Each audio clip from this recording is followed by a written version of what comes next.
Hi everybody and welcome back to my backyard once again. Today we got a bag from BetaFPV and inside it we have the new Pavo25 V2. You read from the title, but also a couple of lipos from their new Lava lineup. There are two 850 milliamps 4S and they are recommended for the Pavo25. And here is a 1100 milliamps 6S this time for the Pavo35, which I reviewed in last video. And finally it's time to open this box, but before I do that, please remember to like, subscribe and comment on this video. Let me know what you think about this drone, and as always, clicking on the links down in the description below, you help this channel a lot. Let's go. Boom!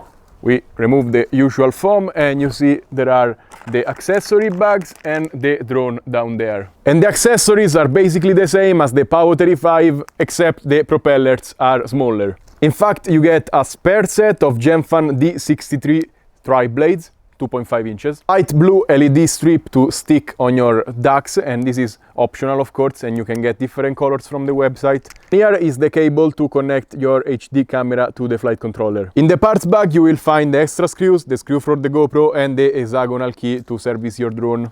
And here are the mounts for your drone. They are all injection molded, super high quality. This is the GoPro one and these are for the HD camera. Talking about the paperwork, you get the assembly guide here, the flight controller pinout and also the usual card with the QR codes for the instructions. And finally, it's time to talk about the Pavo25 V2, which is super similar to the Pavo35, just smaller. You see, it has the same design, same materials, which were very high quality. I was very impressed. The ducks are strong, yet they seem to have a little bit of flex. I think they are very resistant.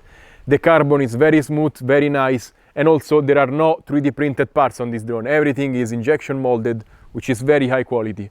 Also, there is a lot of aluminum. You can see these aluminum standoffs here, these forks, and they are custom. They look amazing. You can see the battery strap holder is still aluminum, and also it comes pre-installed with the battery pads, which is very nice.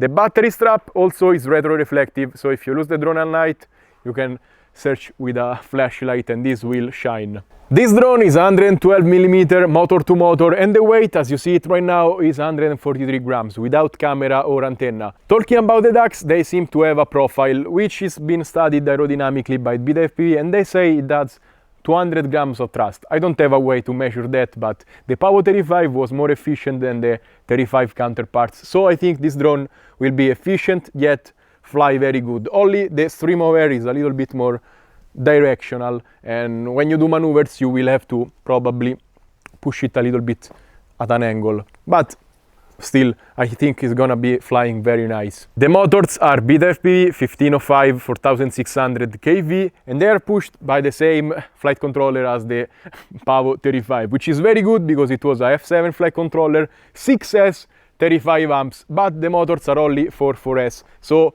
it's kind of wasted in here, but it was flying very good on the Pavo35, so again I have very high hopes for this drone. Looking at the top part, the battery plug XT30 is in the back, which is very nice in my opinion, because in the front it's fine, but at the back it's better, it's more convenient. And this is the camera mount. It's still soft mounted, but it has screws running through the grommets and that makes it very stiff. On the Pavo35, without a HD camera, it was not enough to filter vibration. With a camera on top, the added weight made it work, but I don't know. BetaFPV said that they changed grommets now, they are a little bit softer. And they seem a little bit softer, but until I fly, I cannot tell you it works. And in usual BetaFPV fashion, you have to put your own camera in it. It's gonna accommodate most camera, most HD ones at least, Cadex Vista, Runcam, Wasp, whatever. It's made also for the O3. I'm gonna put one in now and see if it has issues like the Pavo35, which has no access to the SD card. I think the ducks here are a little bit shorter, so maybe it's gonna have access. And boom, the O3 is in. It's very easy to install. It takes 10 minutes. Just put the mount here and you can remove these 4 screws. The thingy comes off and you can screw the O3 inside. Or if you want to be more precise, you have 8 screws, all the ducts come off and you can pass the wires through the Y-shaped standoffs.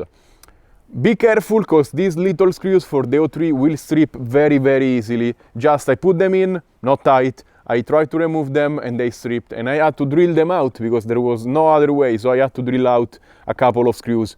Yeah, just be very careful and don't over tighten them.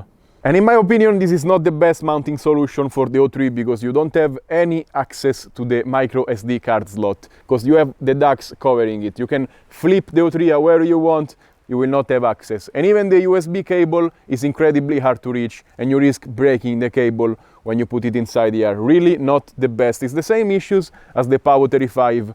Also, the antenna back here is bananaed in there. The cable is pulling, and the antenna, since it's bananaed, it kind of springs back very easily while you fly and start jiggling. And also, I have not flown yet. You can see the antenna is all mashed up. You can put a zip tie here, but it's not a very good solution in my opinion. And this drone weighs 184 grams, which is 11 grams heavier than the Cinewhoop 25 V2, which is already a kind of heavy 2.5 inches. Of course, the motors are bigger, but it will be hard staying sub 250. With their recommended battery, you are at 280 grams, which is of course way off. With a 660 from Gepard, this one is lightweight, 60 grams battery, you are at 249 grams basically. So this is the only way to be sub 250. If you put a camera on here, you are well above. And finally, it's time to fly. I'm gonna use the 850 lava battery from BetaFPV, and it's a 4S, and I like the battery mounting system because you can slide the battery back and forth.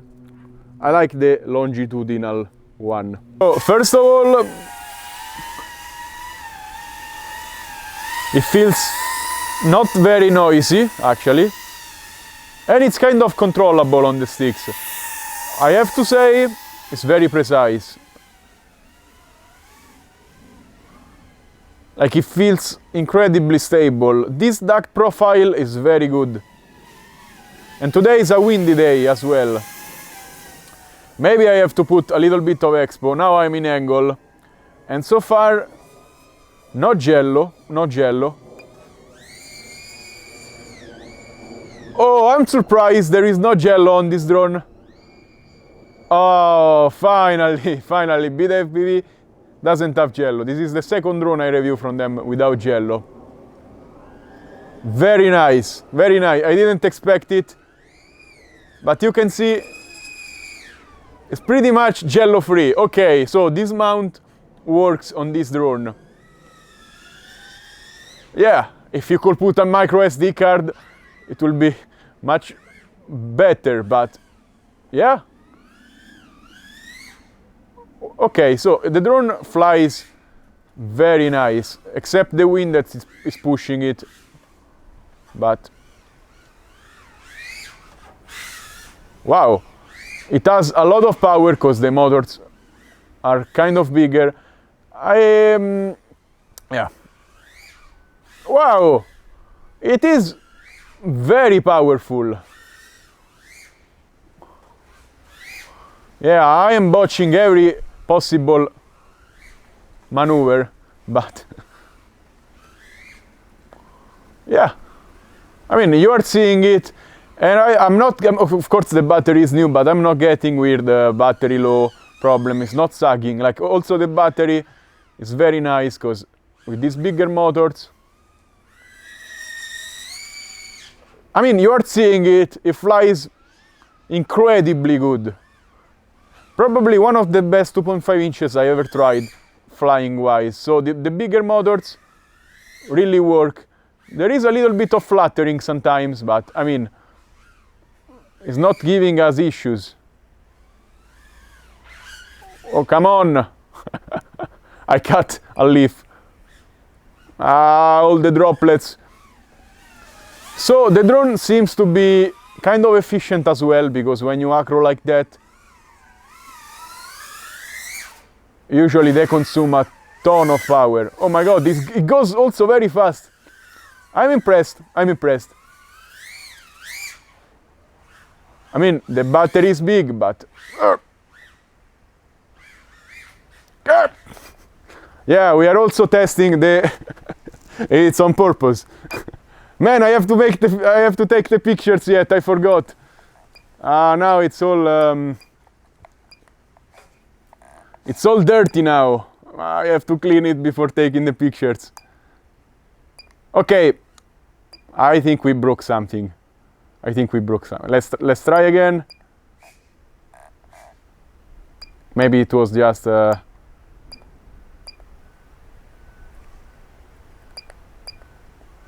Yeah. Okay, that's it. Would you believe this is the drone after crashing? It's spotless, not even a scratch. I gave it a wipe with a towel and it's perfect. It crashed into wet grass and the propellers couldn't spin up, basically. I'm gonna call it a wrap for this flight because the battery doesn't have much left to give. We did 3 minutes and 30 of flying acro, pushing. Very, very good. We could have given maybe another 30 seconds, so 4 minutes flying like that. I'm impressed. This drone is gonna do 7-8 minutes for sure if you fly angle with this battery. Very efficient, flies amazing, and it doesn't have jello. I'm very, very impressed by the way it flies. I just wished it had a slot for the micro SD because it would have been perfect. I would have promoted it full marks because I'm impressed by the way it flies. 436 grams. Let's try pushing these 2.5 inches to its limits. I mean, it flies perfect without a naked GoPro. If you put one, it's gonna fly still perfect. This drone is beefy, is powerful. I think it can handle a full GoPro, no problem. BetaFPV doesn't recommend it. They say maximum Action 2 from DJI, the square one, is a little bit lighter than a full GoPro. But I think it's gonna have no problem in angle at least. Maybe acro is gonna be heavy, but let's try. Let's fly this monstrosity. Whoa! I mean, yeah, it makes a little bit of noise, but wow, a little bit of fluttering. These motors are big, they should handle it. Yeah, I'm at 34% throttle. It's very controllable, makes quite a bit of noise. But for a 2.5 inches, it's very nice. So you can use it probably as an indoor Cinewhoop, no problem, with the GoPro on top. Wow, the sound is not reassuring. Maybe it needs to be better tuned for this. Okay, you know what? Let's acro. Wow! It's carrying a full GoPro, remember. What is this wind? Okay, a little bit of wobble. Wow! Yeah, it's not the best, actually it's not a good acro experience at all. But at 2.5 inches, it's carrying a full GoPro. I'm impressed. I mean, I didn't expect it to fly good in acro. Yeah, the movements are not super smooth, but I mean, it still has punch. It's crazy. So BetaFPV, very good job with the motors and tuning and efficiency on this drone because it's got power. Okay, mind you, it's one of the heaviest 2.5 inches out there, Cinewhoops. But of course, that's why I'm trying the GoPro, because I know this has bigger motors and you can do this kind of stuff. I mean, if you fly normally and don't try to go crazy acro with this, use it as a normal Cinewhoop. I don't know if I'm gonna recommend doing it, but I mean, it's not bad. If space is an issue for you and you need a really small drone, this is one of the smallest drones that carry a full GoPro. So, yeah, if you don't acro, it's totally controllable. Totally controllable. Wait, was that a dog? No, not dog. I'm sorry. I mean, the battery is lasting, okay, low battery, yeah, I'm talking, but the battery is lasting surprisingly a lot. How long have we been flying? 3 minutes, doing acro with a full, wow, wow, I'm impressed. So the duct profile really helps, giving it a little bit more efficiency. Let's fly a little bit longer. Oh, yeah, I'm more. Yeah, and also the low battery thing, it should say land now when it's time, but still I'm impressed. I don't know why, but the GoPro stopped recording at takeoff, so probably the micro SD in the GoPro is gone. Today we have issues with micro SD, and luckily the O3 recorded. I have to say, I'm very, very, very impressed with this drone. It's viable if you wanna fly stable and Cinewhoop style and occasionally do some maneuvers, maybe a dive. You can do it with this drone. Don't try to acro bash it. It's not made for it, and nobody's recommending doing that. I'm just testing its limits. I think you can do 4 minutes and 30 flying Cinewhoop style with a full GoPro, and that's crazy. You can also add bigger batteries. I'm very, very, very impressed with this drone. If you remove the GoPro, it flies very good, super powerful, and also it's efficient. So this duct really works. I mean, BetaFPV did a very, very good job. This time it doesn't have jello. I think it's more luck than purpose. Luckily, this drone doesn't have jello. This time the frequencies are not coming into the camera. I don't think they they just make something, and if it works, it works. So this drone will be pretty much perfect. I just have 2 issues with it. First of all, of course, it's not really an issue, it's a nitpick. It's very hard to keep it sub 250. So yeah, maybe if you put a naked Vista analog or some lighter camera in here and you put a very, very light naked GoPro, you're gonna be sub 250. But I really think if you're looking for a sub 250 drone, this is not the one for you. For the people who don't care, very nice drone. Basically, my only gripe with this drone is the fact that it's not fully compatible with the O3. There is no way to change micro SD cards, and also the USB cable is hard to reach. So I'm gonna put a Vista in here because O3 is useless, you cannot record with it. BetaFPV, I contacted them, they say it's a necessary choice they had to make to keep the center of gravity close to the flight controller, and that works, the drone flies good, and to keep the efficiency of the duct, they cannot cut them. I mean, I want to show you the Cinewhoop 35 V2. They added risers, so the O3 sticks out a little bit, and you can see there is perfect clearance for the USB-C and for the micro SD card. And also, it adds a little bit of clearance for the propellers when you land on gravel and on grass. You can take off again. And you saw before, we landed on grass and the propellers are touching the ground, so you cannot take off again if you land on grass with this drone. BetaFPV, the solution is very simple in my opinion. Just stick out this module a bit for people that use O3. Just add a little bit of optional risers and it will be easy. Stick it out, drone is perfect, everything is solved, it's so easy. So if you don't care about running the O3 in this drone and you don't care about being sub 250 grams too much, this is a very, very good drone. Flies amazing, it's powerful, efficient, kind of silent, and it doesn't have jello. And it can carry a lot. I mean, I never seen a 2.5 inches carrying a GoPro this good. So it's a small little Cinewhoop that you can carry kind of bigger cameras, and with these beefy motors, no problem doing that. Very, very recommended for this use case. And BetaFPV, I know you're looking at this review, please solve this. It's very easy, just add a couple of standoffs and this drone will be perfect.